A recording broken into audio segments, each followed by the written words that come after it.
सम्पूर्ण जनावर प्रेमीहरू यस माइतीघर मण्डलमा माग गर्छु आज पाएपछि भोलि पर्छ हो त्यो खुवाउनलाई त्यो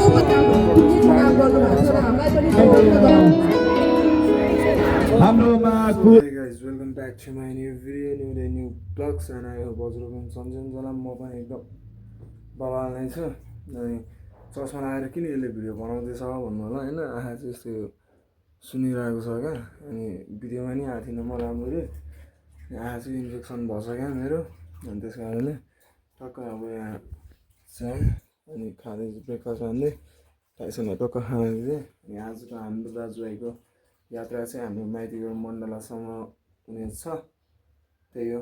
अनि अहिलेलाई चाहिँ अब टक्क चियासा खाएर अनि रेडी हुन्छु, अनि त्यसपछि च्याटा जानुपर्ने हुन्छ। अहिले पछि भेट्छु ल। सो टक्कलाई फार्म हामी चाहिँ निस्किसक्यो। अनि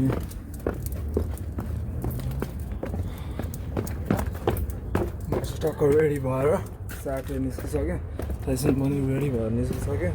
ब्यागमा बोतल के अरे त्यो के भन्छ बिस्कुट अनि पानीको बोतल लिएर निस्केछौँ। त्यही हो फार्म, अब त्यहाँ गएर एकचोटि भेट्छु पिस। सो फाइनल्ली माइतीघर मण्डलामा आइसक्यो म चाहिँ। टाइसनलाई कपडा सडा खोलिदिएको स्क्यान्सी थियो। अनि त्यही हो, यहाँ खोइ सरहरू आउनु भएको छ जस्तो छ। हाम्रो एकचोटि कल गरेर भिडियोमा आउँछु दाइ। सो सबैजना आइपुग्नु चाहिँ भएको छैन, म्यामहरू आउनुभएको छ। तब ईश्वराम सरहरू अरू एनिमल्स लभर्सहरू आउँदै हुन्छ। अनि उहाँहरू आइसकेपछि चाहिँ हाम्रो जेको लागि आएको त्योको लागि त्यतिखेर देखाउने छु। अनि त्यही हो, अब वेटिङमा छु सबैको लागि, सबै सरहरूको लागि वेटिङमा छु। अब सो यो के गर्न आएको भनेर अहिले पछि देखाउनेछु लाइभ। हामी सम्पूर्ण जनावर प्रेमीहरू यस माइतीघर मण्डलमा उपस्थित हुन बाध्य भएका छौँ। आज तपाईँले हेर्न सक्नुहुन्छ, कुकुरलाई सडकमा छोडिन्छ, गाईलाई सडकमा छोडिन्छ, बाछोलाई सडकमा छोडिन्छ। किन छोडिन्छ त? आफ्नो स्वार्थ पुरा भएपछि सडकमा छोडिन्छ। त्यो कार्य सरकारलाई चाहिँ दिन चाहन्छु, किनभने हामीसँग स्वयं भगवान् शिवजी हुनुहुन्छ। हामी कुकुरलाई शिवजीको रूपमा धेरैजनाले भन्नुहुन्छ कुकुर तिहारको दिन पूजा गर्नुहुन्छ र कुकुरहरूलाई शिवजीसँग जोडिन सकिन्छ।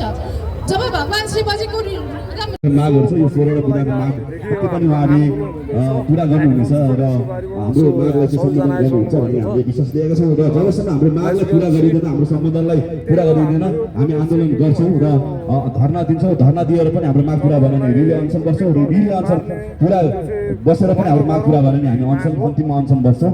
र यो जनावरको लागि, यो पशुपन्छीहरूको लागि गर्नको लागि हामी सडकमा रेडी पनि भएका छौँ। सम्पूर्ण यहाँ उपस्थित पनि हुनुभएको छ। र यो मागलाई, यो सम्बोधनलाई सानो नसोचियोस्। र विश्वभरि नेपाली जनताहरू 40 लाख जनावर प्रेमीहरू हुन्छ र 40 लाख जनावर प्रेमीको हामी आवाजहरू यो बुलन्द गर्न यो माइतीघर मण्डलमा आएछौँ। यसलाई सानो र यसलाई नसोच्नु होला पनि भन्न चाहन्छु, किनभने हामीले जति बाँच्नुपर्छ र कुकुर गाई बस्तुले पनि हामीलाई पनि संलग्न गराउनु भयो, त्यसको लागि धेरै धेरै धन्यवाद।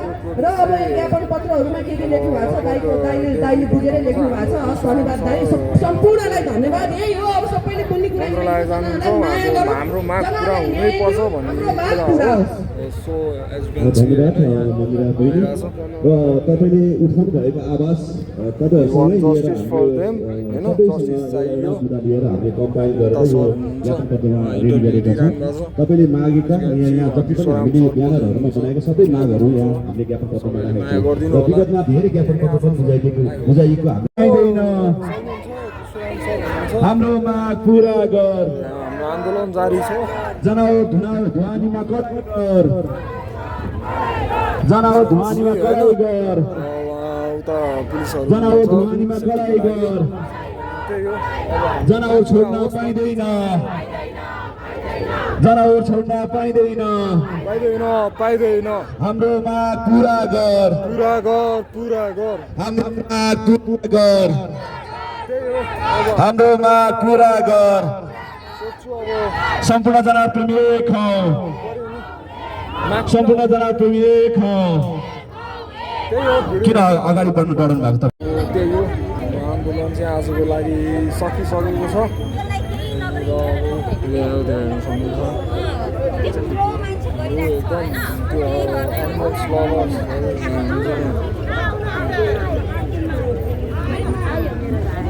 बिल्लीहरू नि र त्यही हो हाम्रो आन्दोलन चाहिँ सकिसकेको छ आजको लागि यति नै हुनेछ हाम्रो आन्दोलन अब दिन आउन सकिँदैन कोही कहाँबाट आउनुपर्ने हुन्छ कोही कहाँबाट आउनुपर्ने हुन्छ त्यस कारणले चाहिँ अब टाइम अनुसारले एउटा पुऱ्याउनु छ सरले इन्फर्मेसन गर्नुहुन्छ अनि त्यही अनुसारले हामीले फलो गर्न आउनेछौँ त्यही हो उहाँमा पनि आउनुपर्छ हामी यहाँ सबैजना जनप्रेमीहरू आएर हाम्रो मागहरू राखेका छौँ अनि त्यही हो अब यो आन्दोलन चाहिँ अब कति दिनसम्म अब यो हाम्रो भोलि हुन्छ कि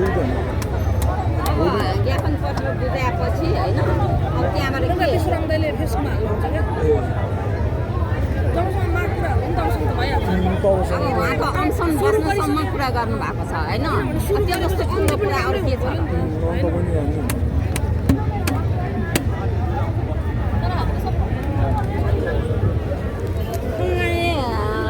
यो अर्गनाइज गरेको उसले मात्रै छ नि नौकोमा त्यही हो हाम्रोमा कुरा हुनु पऱ्यो भन्ने हाम्रै हो होइन अब किनभने जनावरलाई जाँडो सिकाएर होइन कुट्ने मार्ने तातोपानी खनाउने यो हरेक चिज गरिन्छ नि त्यो गर्न पाइँदैन जस्तै हामीलाई बाँच्ने अधिकार छ जनावरलाई त्यस्तै बाँच्ने अधिकार छ त्यही भन्न चाहन्छु त्यही भएर सबै जनावर प्रेमीहरू एकजुट भएर जस्टिस दिउँ न्याय दिउँ हाम्रो जनावरहरूलाई जुन हाम्रो बाटोको दुःख पाएको आवारा जनावरहरू जुन जति छ त्यो सबैलाई दुःखको दिनबाट सुखको दिन ल्याउँ भन्ने आशा गर्दछु सो त्यही हो फ्याम अब पानी परिसक्यो अब चाहिँ म घर जानुपर्ने हुन्छ अब घर गएर एकचोटि भेट्छु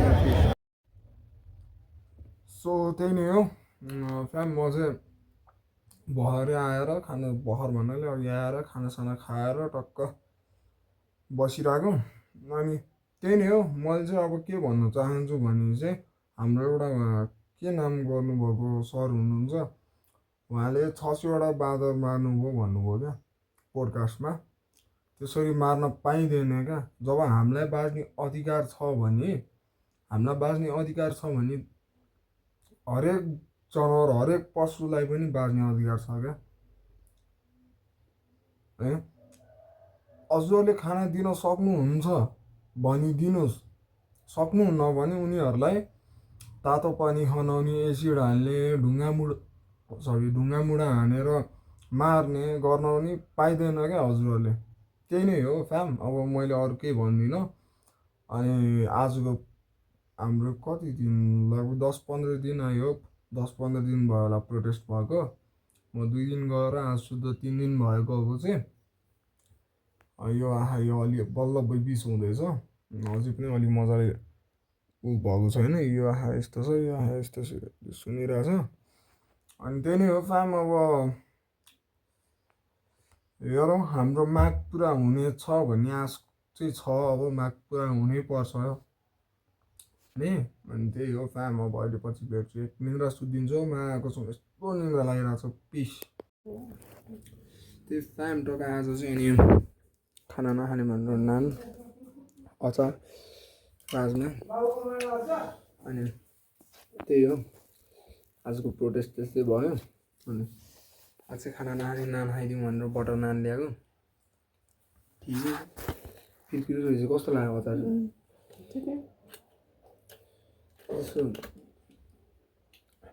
यसको त्यो तरकारीको तातोले गर्दाखेरि चाहिँ अर्कै टेस्ट आएर चाहिँ कि